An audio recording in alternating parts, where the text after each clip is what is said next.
नमस्कार, मैं Raju Kumar Pandey Usha Martin world school के ऑनलाइन शिक्षा अधिगम कार्यक्रम में आप सबका स्वागत है। बच्चों, कल हम लोगों ने रसखान द्वारा रचित सवैया का पहला यानी प्रथम सवैया के बारे में हम लोगों ने पढ़ा था। तो उसमें कवि रसखान जो हैं, उस सवैये में कवि रसखान जो है वो अपने मन की इच्छा को प्रकट करते हैं, अपने मन की इच्छा को जाहिर करते हैं और कहते हैं कि हे ईश्वर, अगर मुझे दोबारा जन्म मिले तो वो चाहते हैं कि ब्रज में ही उनका जन्म हो और ब्रज में ही किसी भी रूप में हो, लेकिन वो ब्रज के ही में ही जन्म लेना चाहते हैं। आज हम लोग दूसरे सवैया में पढ़ेंगे कि उसमें कहते हैं कवि रसखान अपने दूसरे सवैये में रसखान ने कृष्ण के ब्रज प्रेम का वर्णन किया है। वे ब्रज के खातिर संसार के सभी सुखों का त्याग कर सकते हैं। यानी दूसरे सवैये में है कि ब्रज के खातिर यानी ब्रज में जन्म के खातिर यानी ब्रज में पैदा होने के खातिर, पहले हम लोगों ने पढ़ा कि ब्रज में पैदा होना चाहते हैं किसी भी रूप में, मनुष्य के रूप में, पशु के रूप में या पत्थर के रूप में या खग के रूप में, किसी भी रूप में जन्म लेना चाहते हैं कि ब्रज में ही उनका जन्म हो। दूसरे सवैया में कह रहे हैं कि वो ब्रज के प्रेम के खातिर दुनिया के सारे सुखों का त्याग करने के लिए तैयार है। तो आइए देखते हैं क्या कहते हैं। या लकुटी और कमरिया पर राज तिहुलोकपुर को तज डारो। इन पंक्तियों के माध्यम से कवि ये कहना चाहते हैं कि वे कृष्ण की लाठी, लकुटी मतलब होता है लाठी, वे कृष्ण की लाठी और कंबल के लिए तीनों लोकों का राजपाट तक छोड़ने के लिए तैयार हैं। यानी वो कह रहे हैं कि अगर कृष्ण का लाठी और कंबल उन्हें प्राप्त हो जाए तो एक तरफ कृष्ण की लाठी और कंबल हो और एक तरफ तीनों लोकों का यानी आकाश, पाताल और स्वर्ग लोक, तीनों लोकों का राज भी अगर उन्हें मिले तो वो लाठी और कंबल के लिए उस राज को त्याग देंगे, उस धन संपत्ति को वो त्याग देंगे। तो कह रहे हैं कि या लुकुटी और कमरिया पर राज तिहुपुर को तज डारो, यानी तीनों लोकों का राज जो है तज डारो मतलब छोड़ देना चाहते हैं।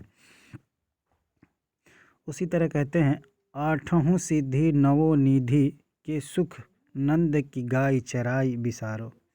आठों सिद्धि नवो निधि के सुख नंद की गाय चराई बिसारो, यानी कह रहे हैं कि अगर उन्हें नंद की गायों को चराने का मौका मिले, अगर उन्हें नंद की गायों को चराने का मौका मिले, जिसे कृष्ण चराने ले जाया करते थे, उन गायों को चराने का मौका उन्हें मिले तो उसके लिए वो आठों सिद्धियों और नवों निधियों के सुख को भी त्याग सकते हैं। यानी आठों सिद्धि और नवों निधि क्या है? तो ये आठों सिद्धि और नवों निधि शक्तियाँ हैं जो हनुमान जी के पास है। वैसे सुख को भी, वैसी शक्तियाँ को भी वो नंद की गाय चराने के लिए त्याग देना चाहते हैं। उसी तरह अगली पंक्ति में कहते हैं कि रसखान कबो इन आँखिन सो ब्रज के बनबाग ताड़ाग निहारो। रसखान कबो इन आँखिन सो ब्रज के बनबाग ताड़ाग निहारो।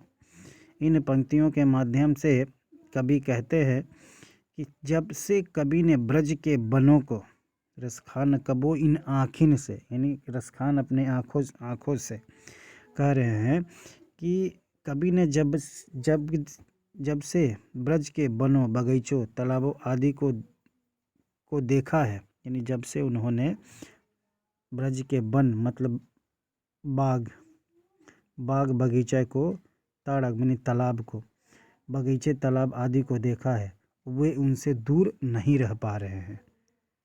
जब से उन्होंने देखा है ब्रज के, जिसे हम लोग पिक्चर में भी देख सकते हैं कि जो ब्रज का बाग बगीचे तालाब है, इस दृश्य को जब से कवि ने देखा है वो उससे दूर नहीं हो पा रहे हैं।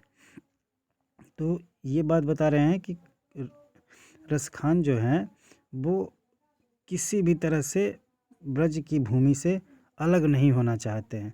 ठीक उसी तरह इसमें भी दिया है कि वहाँ के दृश्यों को देखकर वो उसे भूल नहीं पा रहे हैं। अगली पंक्ति है, कोटि के कलधौत के धाम करिल के कुंजन ऊपर वारो। कोटि के कलधौत के धाम करिल के कुंजन ऊपर वारो। यानी कवि कह रहे हैं कि जब से कवि ने करिल की झाड़ियों और वनों को देखा है, यानी करिल की झाड़ी और वन क्या होते हैं, जहाँ पर भगवान कृष्ण बैठ के बांसुरी बजाया करते थे, जहाँ पे बैठकर भगवान कृष्ण बांसुरी बजाया करते थे, तो वही कह रहे हैं कि कोटि की कलधौत के धाम करिल के कुंजन ऊपर बारो।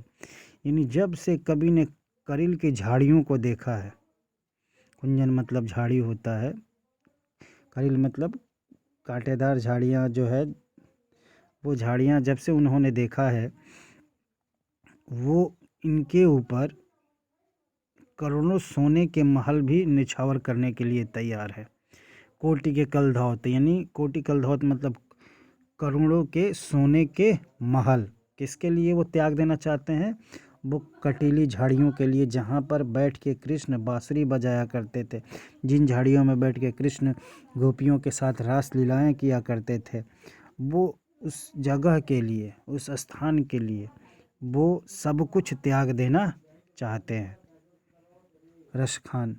तो रसखान को कृष्ण से इतना प्रेम है, इतना प्रेम है कि उनके लिए वो संसार के सारे सुखों को त्याग देना चाहते हैं।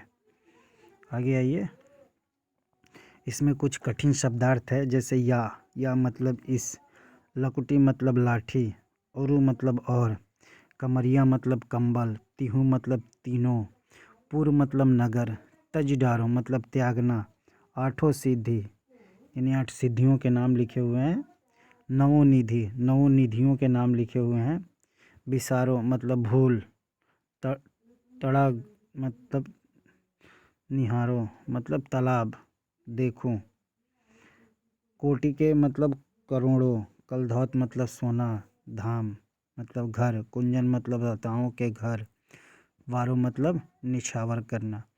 तो ये कठिन शब्दों के अर्थ हो गए हैं। अगर इसके बाद भी अगर किसी तरह की कोई दिक्कत हो तो वो हम लोग चर्चा करेंगे। धन्यवाद।